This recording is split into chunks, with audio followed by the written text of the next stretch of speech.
मुल्क भर में तमाम सियासी जमातों का शफाफ इंतखाबात का मुतालबा है और ऐसे में फाफिन ने भी 7 माह में शफाफ इंतखाबात के लिए इंतखाबी फ्रेमवर्क में तब्दीलियां लाने और इंतखाबात से सियासी इस्तेहकाम के लिए 2014 की तर्ज पर कसीरुल जमाती कमेटी तश्कील देने की अपील करती है। और आज़ाद और मुनसिफाना इंतखाबात के लिए क्या राय रखते हैं हमारे तजियाकार कि कौन सी इंतखाबी इस्लाहात होनी चाहिए? सबसे पहले मजहर अब्बास साहब। देखिए, अब तो हमारे यहाँ तो यही मसला होता है ना, हमेशा देर कर देता हूँ मैं हर काम करने में। इस वक्त आप क्या कर सकते हैं सिवाय इसके कि आप बेसिक चीज़ इंश्योर करें जिस पे तमाम पार्टियों का इत्तेफाक राय हो कि फ्री एंड फेयर इलेक्शन कैसे हो मुमकिन है। तो इस चीज़ को कैसे इंश्योर किया जाए कि वो रिज़ल्ट ओरिएंटेड हो और वो माने इन नताइज को।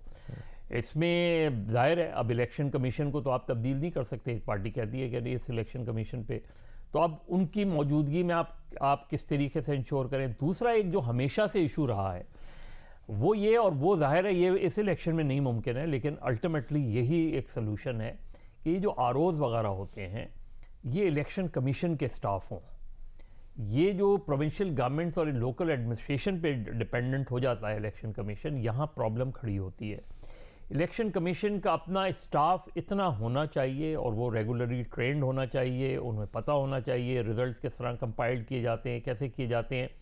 जब आप डिपेंडेंट होंगे लोकल एडमिनिस्ट्रेशन पे, जब आप डिपेंडेंट होंगे प्रोविंशियल गवर्नमेंट के ऊपर, उनके अफसरान पे, उनके गवर्नमेंट एम्प्लॉयज़ के ऊपर, तो वो कॉम्प्रोमाइज्ड होते हैं, वो वल्नरेबल होते हैं। इस चीज़ को इंश्योर क्या अभी करवाया जा सकता है, जिस हद तक करवाया जा सकता है उस तरह के।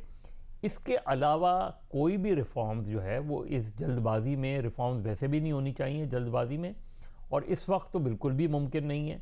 तो एक चीज़ ये कि आप इंश्योर करें क्या ये तमाम सियासी जमातें इस बात पे मुत्तफ़िक़ हो सकती हैं कि इसी इलेक्शन कमीशन के अंडर जो है वो एक शफाफ इलेक्शन इंश्योर किया जाए। उस इंश्योर के आप मैकेनिज़्म बना लें, क्योंकि यही एक मसला है, बाकी कोई भी मसला नहीं है। मसला ये है कि इलेक्शन कमीशन के मातहत होने वाले इलेक्शन को तमाम सियासी जमातें इत्तेफाक राय से माने और उस मानने का कमिटमेंट वो पहले करें। वो मैकेनिज़्म बना लें कि इलेक्शन कमीशन में कहीं अगर आपको पता चलता है नताइज का फ़ौरन ऐलान, ये बहुत ज़रूरी है। बिल्कुल, सबसे ये जो होता है कि 2-2, 3 दिन इसकी कोई जस्टिफिकेशन नहीं होती। 3 दिन के बाद नताइज, और हमने देखा है कि 18 के इलेक्शन में कराची में देखा है, अभी लोकल बॉडीज़ का तो एक अलग मसला है, लेकिन अभी हमने 2018 के इलेक्शन में देखा है कि सारी कॉन्स्टिट्यूंसी के नताइज आ गए, लियारी का नतीजा नहीं आया। सारी कॉन्स्टिट्यूंसी के नताइज आ गए, लड़काना का नतीजा नहीं आया एक का उसका। इसी तरह और जगहों पे। तो ये इंश्योर करना कि नताइज का फौरी तौर पे ऐलान किया जाए, इसको इंश्योर करें। इसका कोई मैकेनिज्म सियासी जमात प्रॉपर मैकेनिज्म बनाने की बना सकती है, लेकिन लॉन्ग टर्म रिफॉर्म्स होनी चाहिए। अभी मेरा ख्याल है कोई बहुत ज्यादा मेजर ड्रास्टिक रिफॉर्म्स आप कर। महमल, आपकी क्या राय है? देखिए मुबशर, मैं with all due respect to मदर साहब, मैं इस चीज़ से एग्री नहीं करती कि खाली ये कोई इलेक्शन कमीशन की बात है। या देखिए, इलेक्शंस होते हैं कॉन्फ्लिक्ट रेजोल्यूशन, जिस तरह मदर साहब ने भी शुरू में बात की, कॉन्फ्लिक्ट रेजोल्यूशन तो नहीं होनी ना। अभी केयर टेकर सेटअप के ऊपर आप देख लें कि उंगलियां उठाई जा रही हैं, जो कि नहीं होना चाहिए था। इलेक्शन कमीशन के ऊपर जो वो यहाँ पर फखरुद्दीन जी इब्राहिम साहब भी लग गए थे, उसके बावजूद ये सब कुछ होता।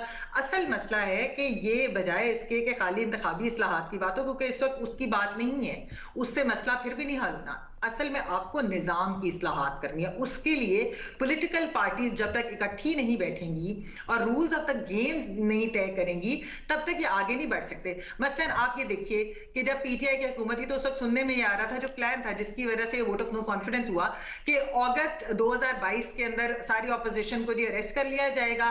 उसके बाद जब नए चीफ लगेंगे जो उनके पसंदीदा थे, तो वो उसके 3 महीने के बाद जो इलेक्शन कॉल कर दिए जाएंगे, और इस तरीके से इलेक्शंस को मैनेज करना। यानी कि यहाँ पर एक जो मसला है कि जी कन्विक्शन होती नहीं, अरेस्ट पहले हो जाता है, पॉलिटिकल विक्टिमाइजेशन होती है। अभी आप फवाद चौधरी साहब के अरेस्ट को देख लेना, तो ये जो सारा कुछ है, ये जो डर होता है दूसरी ऑपोजिशन के अंदर कि ये हमारे साथ ये होगा, तो तब तक कोई आगे नहीं बढ़ सकता, कोई इलेक्शन रिजल्ट्स नहीं मानेगा। इसलिए सबसे पहले ये मोहतरमा बेनजीर भुट्टो शहीद और मियां नवाज शरीफ साहब को समझ आ गई थी बात, इसीलिए चार्टर ऑफ डेमोक्रेसी साइन होता है। इसलिए 2008 के इलेक्शन जो है ना, उनके ऊपर नहीं कोई उंगली उठाता। 2013 में इमरान खान साहब ने ये किया था, 2018 में पूरी पीडीएम की जमातों ने ये बात की थी कि इलेक्शन नहीं सही।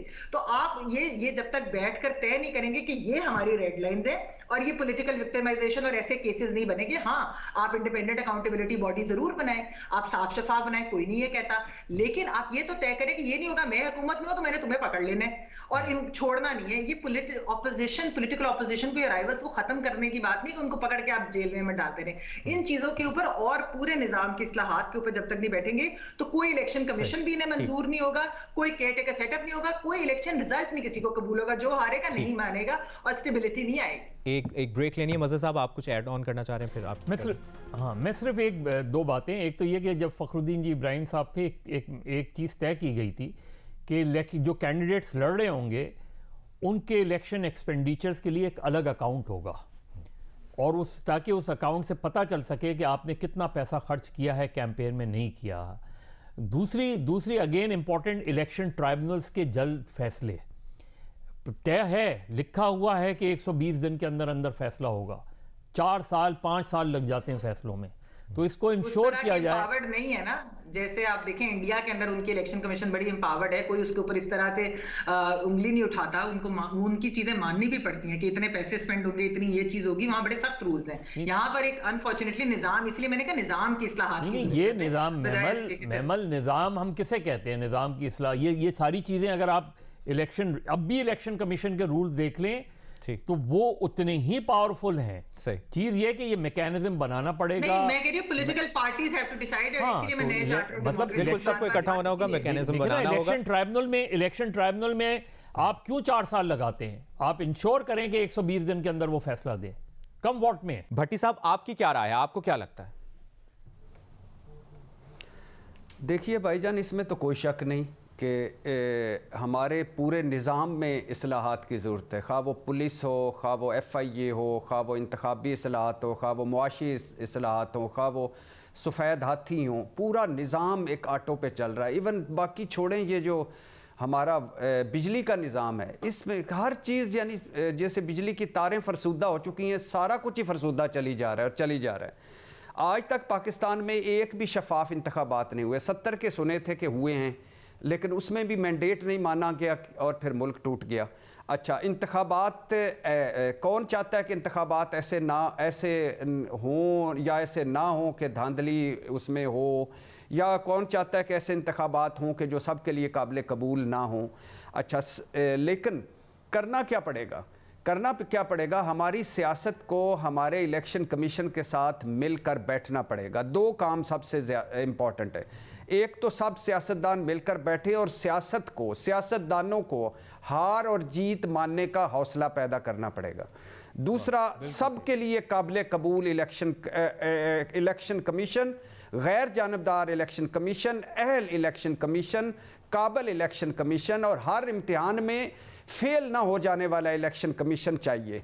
और दूसरी बात यह है, आखिरी बात, कि ये सारी इस्लाहात, ये सारी मरदमशुमारियाँ, ये सारी हल्का बंदियाँ, ये सारी इस वक्त जो तजावीज़ सामने आ रही हैं, इनका ये जो 2 सूबों में इंतखाबात हो रहे हैं, इन पर कोई असर नहीं पड़ना चाहिए। आप जब कानून और आइन को अपनी मर्ज़ी से ढालते हैं, जब आप एक की इस्लाहात को हटाकर अपनी फटियाँ और तख्तियाँ लगाते हैं, जब इलेक्शन कमीशन 1 वे ट्रैफिक चलाता है, और जब इलेक्शन कमीशन 27 किलोमीटर के इस्लामाबाद से भाग जाता है इलेक्शन करवाने में, और 27 किलोमीटर के इस्लामाबाद के लिए पूरी हुकूमत धड़ाधड़ कानून साजी करती है ताकि डिले हो जाएं, तो फिर ये, और जो पार्टियों में सबसे बड़ी बात, आखिरी बात, कि जो पार्टियों में अपने में असली इंतखाबात नहीं ला सकते और इतने इनसिक्योर हैं ये पार्टियों में कि इनको पता नहीं खतरा क्या है कि कोई दूसरा जीत जाएगा, वो दूसरे सियासी मुखालफिन को कैसे जीतने देंगे? तो हार और जीत का हौसला पैदा करें, हार और जीत का हौसला पैदा करना होगा। इलेक्शन कमीशन न्यायी साहब, जो भट्टी साहब बात करें, मेरे ख्याल में पहली दफा ऐसा होगा कि तमाम तर तजावीज़ को आप भी एग्री करेंगे जो भट्टी साहब ने बात की है। बिल्कुल नहीं करूंगा। अच्छा, ने कौन सी बात कर दी है कि मैं कहूं? मतलब वो बातें कर रहे हैं वही जो कि सतही किस्म की बातें हैं। देखिए, क्राइसिस ये है कि यहाँ पे साहब ने या जो महमल ने बात की है, उनसे अलबत्ता मैं कुछ एग्री कर सकता हूँ। पहली बात यह है कि पूरे मुल्क के अंदर इस वक्त ट्रस्ट डेफिसिट है। 2 इदारों का, 2 तबकों का, 2 इंसानों का पाकिस्तान में एक दूसरे पे इत्तेमाद मजरूह हो गए। हम बिल्कुल ट्रस्ट नहीं करते इसके अंदर। चाहे आप मेरे सामने कारोबारी मामला के अंदर, किसी और मामले के अंदर, घर के स्टाफ के मामले के अंदर हमारा एक दूसरे के ऊपर इत्मीनान टूटा है। जो दूसरी बात है वो ये है कि पूरा सोसाइटी हमारी अबतरी और इन्हतात का शिकार है। उसके अंदर इलेक्शन कमीशन को या सुप्रीम कोर्ट को या अफवाज पाकिस्तान के दायरे को या किसी पुलिस के दायरे को या किसी इसको हम सिंगल आउट नहीं कर सकते कि ये हमारे जो मीडिया है वो बिल्कुल बहुत ही सारे गंदे लोग मीडिया में हैं और बाकी पूरी सोसाइटी जो है जब डी जनरेट करती है तो उनका ये उसका मंतकी नतीजा होता है। हमारे लिए मुझे कोई मुश्किल काम नहीं है। इंडिया के कॉन्स्टिट्यूशन में आर्टिकल 324 है जो उसने कॉन्स्टिट्यूट किया इलेक्शन कमीशन को और उनका इलेक्शन कमीशन बनाया, इसने इसी तरीके से बनाया, पूरे का पूरा वो आर्टिकल रख लिया। पहला इस मुल्क के साथ मजाक ये हो रहा है कि 3 महीने के लिए निगरान हुकूमत बन जाती है। मुझे ये बताएं कि निगरान हुकूमत जब बनती है तो हम अफोर्ड कर सकते हैं कि हर 4-5 साल बाद या 3 साल बाद या 5 साल बाद 3 महीने के लिए पाकिस्तान को हम इनएक्टिव कर सकते हैं। मेरे मुझे समझ नहीं आती कि कोई बंदा इस पर गौर नहीं करता कि डिसफंक्शनल करते हम आईनी तौर पे कि इलेक्शन होने हैं तो पाकिस्तान इस वक्त डिसफंक्शनल है। वो सिर्फ डे टू डे मामला चला सकता है, पॉलिसी डिसीजन नहीं कर सकता। कितना बड़ा लॉस है। अमेरिका के अंदर इलेक्शन होता है नवंबर के हर लीप ईयर में।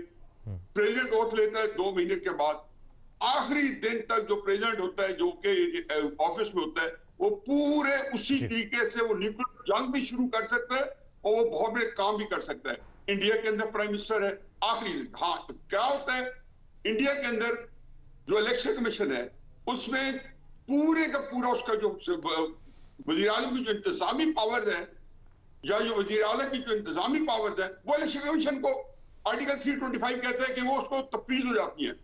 आप जब तक एक इम्पार्शियल, ऑटोनमस और अदालती, आपको अंदाजा नहीं है कि इंडियन हाई कमीशन के पास कितने जो है जुडिशियल पावर्स हैं।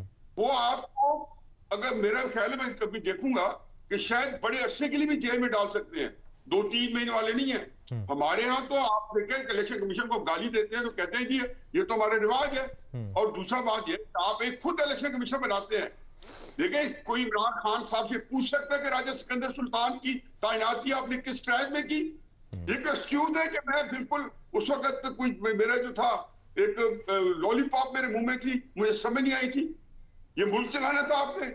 और दूसरे देते इल्जाम देते क्राइसिस इलेक्शन कमीशन अभी भी हमारे पास बेस्ट है। ठीक है नियाज़ी साहब, आपकी राय आगे सामने। आज़ाद और मुनसिफाना इंतखाबात के लिए कौन कौन सी इंतखाबी इस्लाहात होनी चाहिए, तजियाकारों ने अपनी राय सामने रखी। नियाज़ी साहब कंप्लीट कर लें अपनी बात। आईनी तरमीम, उसमें आपको एक फिक्र है, उसके लिए आपको आईनी तरमीम चाहिए। आईनी तरमीम इस असेंबली के अंदर आपको पता है जो 1/3 बैठ बैठी है या 1/3 नहीं जो है 40% 45% बैठ बैठी है या नहीं है, तो आईनी तरमीम हो नहीं सकती। तो मुझे नहीं समझ आती वो कौन सी इस्लाहात या रिफॉर्म्स आप ला सकेंगे जो कॉन्स्टिट्यूशनल अमेंडमेंट के बगैर, जो कि मुमकिन होगी। इसलिए कैच 22 सिचुएशन है।